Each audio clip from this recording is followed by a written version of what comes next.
features now, old man. Hey everyone, so today we're going to be taking a look at Alan Wake 2 running on pretty much all the handhelds, or all the handhelds that would have a hope in hell of running it. Now, it was released on Friday, October 27th. Today is the 28th, so I'm doing the testing after. Now, if you take a look at the system requirements for the GPU, it looks pretty grim, honestly, because the minimum requirement is an RTX 2060 or an RX 6600. The maximum, obviously, being like a 4080, 4090.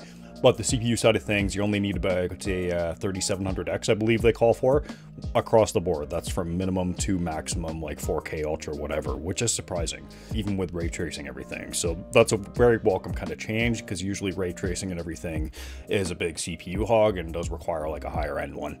So we'll also be talking about the new drivers that were released for the ASUS ROG Ally, released on the 27th as well, kind of later in the day, kind of early evening, I believe they were released. So I did do some testing of the previous drivers that were available, and then I tested the 7840u drivers that were available on the ASUS ROG Ally running the Z1 Extreme, and then I retested everything running the newest drivers that came out on the 27th, and I tested all that today. As well, we'll be touching on performance with the XG mobiles running on the ASUS ROG Ally, so that would be the RTX 3080, RX 6850 on AMD. Now, performance on all devices, we'll touch on all of that, but honestly, I wouldn't really recommend it on the ASUS ROG Ally, to be honest with you. If that's your only device to play it, I wouldn't recommend it. Maybe if you can get it on sale, maybe when driver updates happen, who knows. But in its current state, I really wouldn't recommend that as my only place to play. I would wait to get a better experience. Now, with that being said, it is playable. Now, we'll touch on performance and everything. We'll touch on the wattage on the ASUS ROG Ally when you're running the XG Mobile on 20 watts versus 30 watts.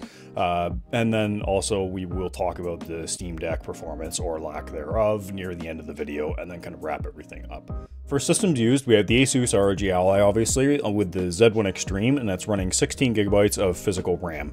Now, that physical RAM is clocked at 6400 megatransfers per second, and it is set to auto VRAM for the VRAM allocation in the Armory Crate. This is a must to be able to play Alan Wake 2, sorry, on the ROG Ally or any other 16 gigabyte device without a dedicated graphics card. Otherwise, the game will not launch. You'll get an error saying, hey, you need physical, whatever, 16 gigabytes of RAM, blah, blah, blah. It will not let you bypass it, whatever. Now, if you set it to auto on the ASUS ROG Ally, you will then get an error launching the game saying, hey, you need 6 gigabytes of VRAM. But it'll let you play. It'll say expect bugs, whatever, inconsistent performance, blah, blah, blah. So what's going to happen is you're going to use up all of your 16 gigabytes of physical RAM, and that's going to be dedicated to the physical RAM in the game and then the GPU in the game as well. And then it's going to be basically fighting for each other, like for usage of that 16 gigabytes of RAM. And then there's something called page file. So that page file is a space or reserve space on the hard drive that the RAM can basically access as additional kind of RAM space. Now, it's going to be much slower than actual RAM. So typically what will happen is either applications in the background that are not being used or haven't been used in a while, that might automatically get stored to your page file memory anyway, but it will kind of recall it and be able to bring it back to the current RAM. Now, when you're doing this and you're maxing it out, then it's just going to be fighting for it, and then you're going to be dipping into the hard drive space, and then you're playing a game though, so it's more instantaneous. It's not like, oh, okay, like it'll be a little bit longer on a render or whatever. But anyway, so it's going to be dipping into that pretty much instantly, and we're going to get worse performance therefore. You'll see that when we compare the ROG Ally to the GPD Win Max 2, which the GPD Win Max 2 is running 7840u, 64 gigabytes of RAM total, 16 gigabytes of that is dedicated to VRAM. However, it is running at 6400 megatransfers per second. I didn't upgrade it to a faster RAM speed just so I could get the difference of RAM speed or of RAM capacity at the same speed. Now, I also have the Ayaneo Air 1S, 7840u, 32 gigabytes of RAM, 8 gigabytes of VRAM dedicated, 7500 megatransfers per second that this is running at though. So we're going to see the difference of capacity and RAM speed as well. Now, getting into drivers.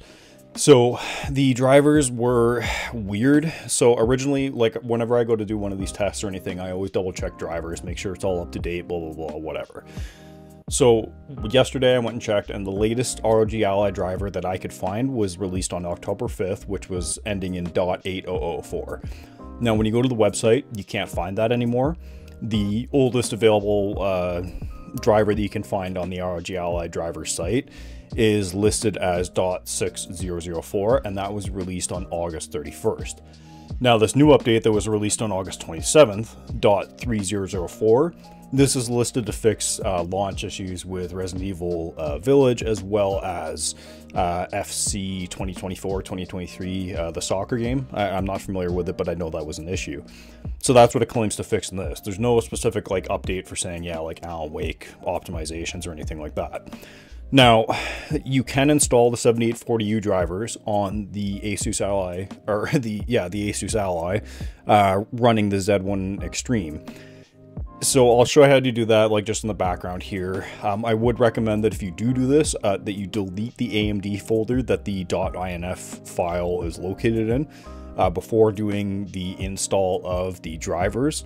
It will error out, but then you can go back into this folder, and then that will be the only folder that you need, knowing that that's the latest driver to force the updates. And again, I'll just be showing that in the background. If you have any further questions, feel free to hit me up in the comments and I'll help you out. Anyway, so the GPD and the Ayaneo are both running the latest 7840U drivers for the 780M GPU or iGPU, and these were released on October 19th. So this is not optimized for Alan Wake 2 at all either.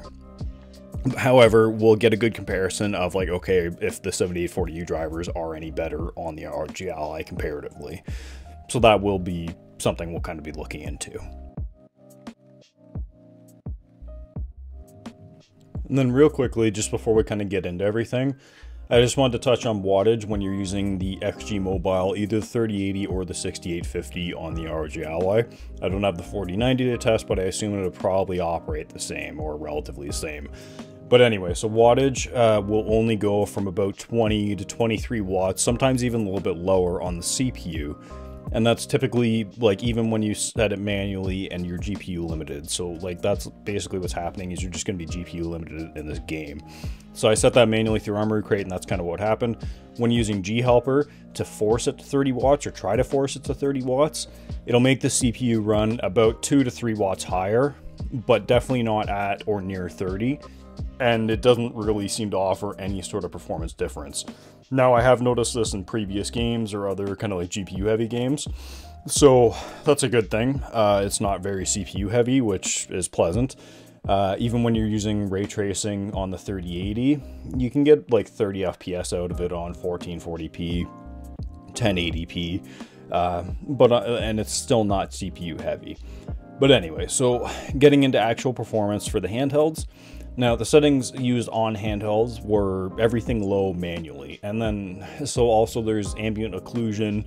I believe SSR is another one. There's I believe there's another option on top of that you can toggle off manually and go lower than the low preset. So like the low preset will have some things at medium, like the scatter density, object density is set to like ultra still or high or something. So everything was forced low. We're also using 720p, except for on the GPD Win Max 2, I was running 800p on that, just because it's the screen resolution size, the dimensions ratio. I know like you should run 720p versus 720p to get apples to apples, but honestly, GPD Win Max 2 is not the way to play this game anyway, because you're running at such a low resolution. Yeah, and we're also using FSR2 performance across all the tests. So getting into performance, I'm not going to show or kind of like talk about each individual thing, like, okay, yeah, we got 30 whatever FPS versus whatever. You can pause and look at the video, watch the charts, see the charts, or just watch them as I'm talking, and I'll just kind of talk like general performance. So the Ayaneo obviously, or predictably, has the best performance.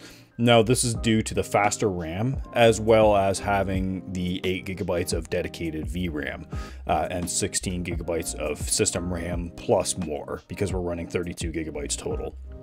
Now, it's super playable on the 7840U with and without fast RAM, but you must have 32 GB of minimum, in my opinion. You can get a 30 FPS lock, and I'll show that here as well, that on the Ayaneo Air 1S, I got a close to 30 FPS lock. This testing area seems to be a heavy area. Like even watching Digital Foundry stuff, like they were kind of using the forest area as a testing area as well, and it seemed to be kind of regarded as a heavy testing area. So 18 to 25 watts is my recommended kind of wattage for the Ayaneo Air 1S or the GPD Win Max 2 or any handheld essentially running the latest generation of APU. So GPD Win Max 2 is the second best. However, you can upclock that to faster RAM and get probably about the same or very close to performance that the Ayaneo Air 1S is getting. However, due to the screen size, it's a major hinder because you're using FSR performance at 720p or 800p. It turns into a pretty blurry mess, and honestly, FSR 2, I've always found to be a lot more shimmery or like just kind of blurry ghosting compared to DLSS. This is widely regarded to be the case in a lot of things, and you can see that in Digital Foundry's video even. They'll point that out in their testing as well. And then, predictably and unfortunately, the ROG Ally has the worst performance on its own. With the Ally, you must be running at 25 watts to maintain your FPS kind of consistently.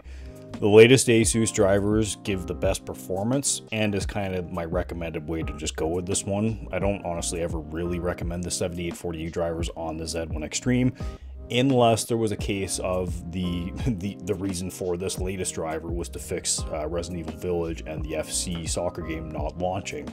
So to sideload the 7840U or 780M iGPU drivers onto the Z1 Extreme, you were able to then bypass that and launch the Village, Resident Evil Village and the soccer game because they were running newer drivers. Basically, they are newer drivers. So now ASUS has finally caught up and said, okay, yeah, here's kind of like our latest driver set, but it's still not going to have performance increases for Alan Wake 2, I assume, because AMD doesn't even have their main desktop GPU drivers updated yet either. And even then, when you're running on the ROG Ally, you will have drops. So all machines will have moments of below 30 FPS no matter your wattage.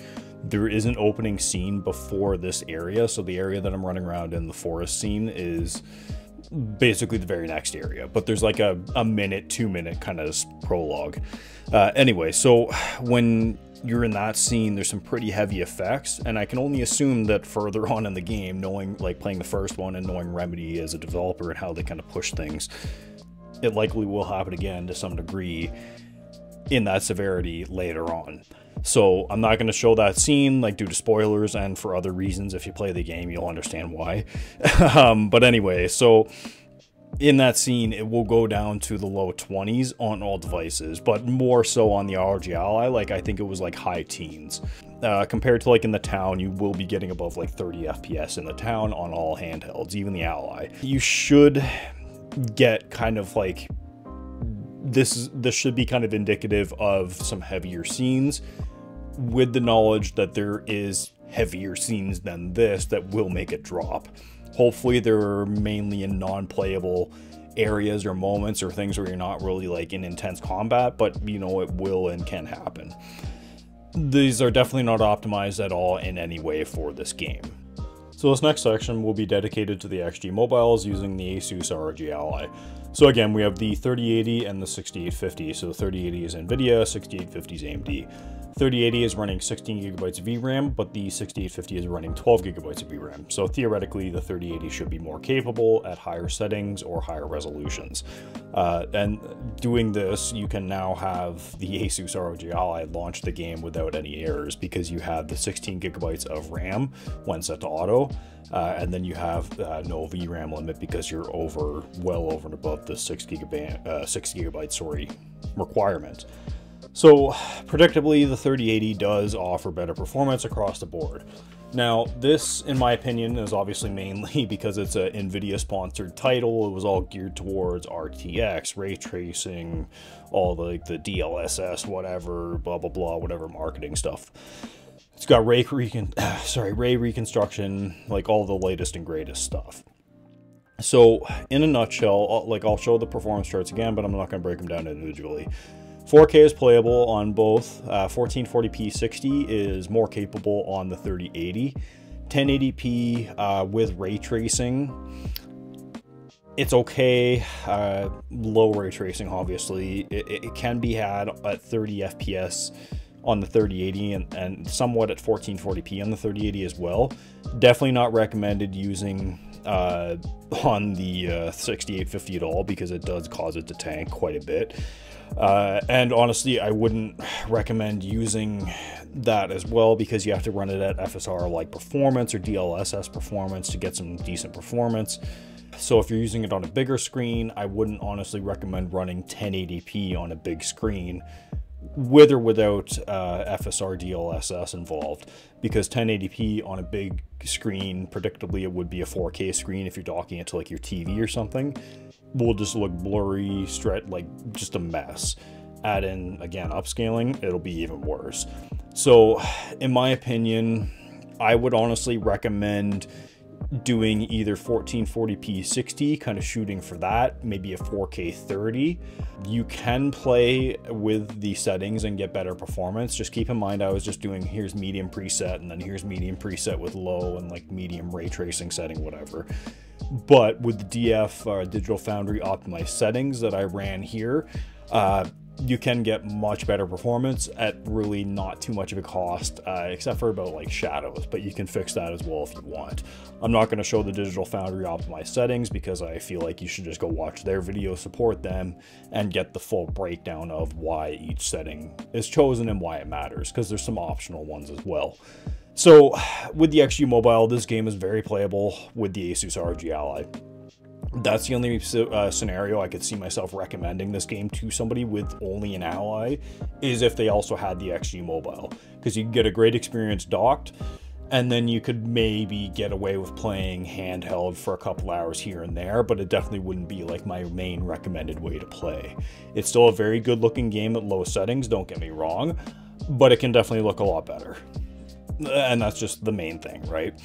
And honestly, the new drivers at this point as well for like AMD for the 6850, we just don't have them yet. As I mentioned earlier, these drivers haven't been updated for Alan Wake 2 at all. So they're still working on those, so there will have to be some retesting for obviously just the iGPU if we ever get the update for the 7840u or Z1 Extreme to maybe include Alan Wake 2 optimizations, as well as retesting the 6850 dedicated GPU.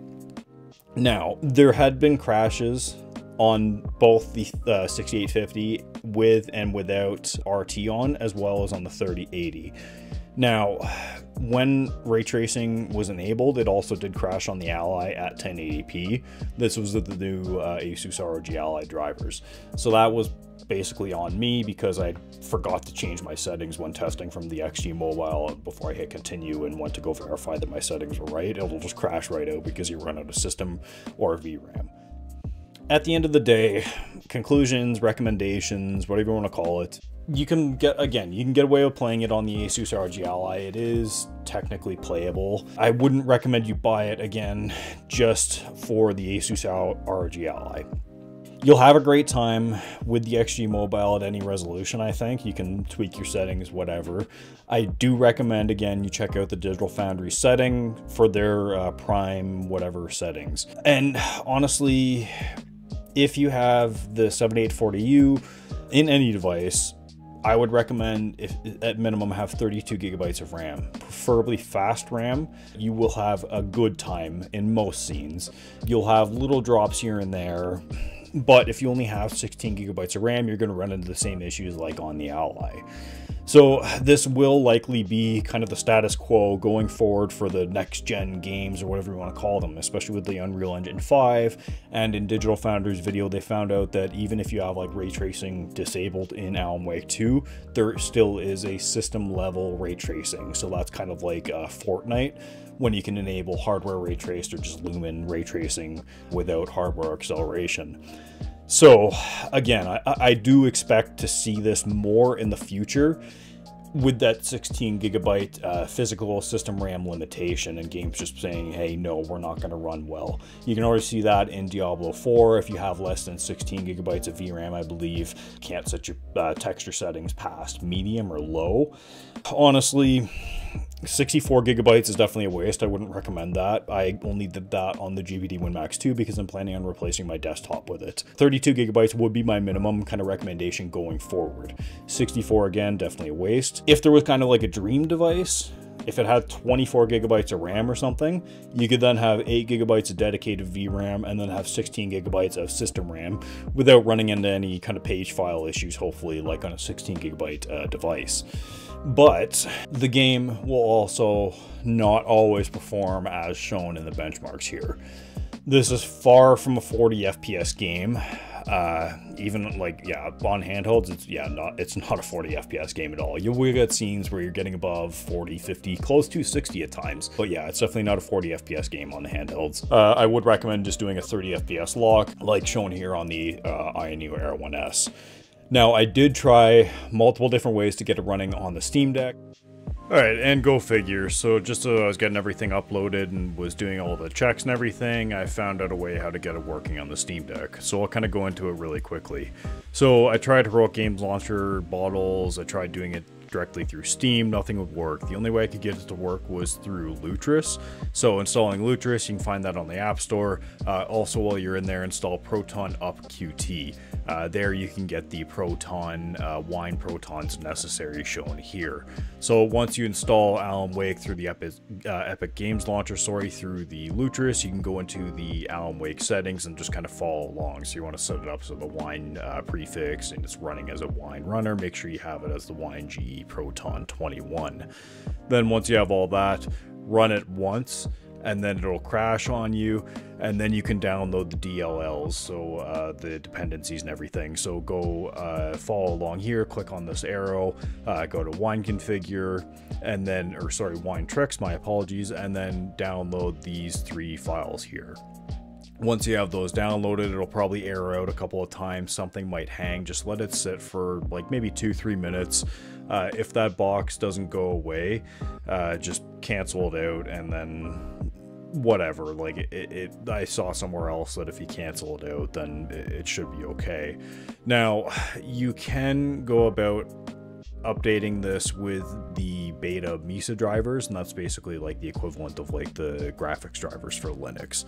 So what will happen is if you're running the stock standard whatever drivers, you'll launch the game, you'll hit new game, continue, load, whatever, and then it'll just black screen, but you'll hear the audio still.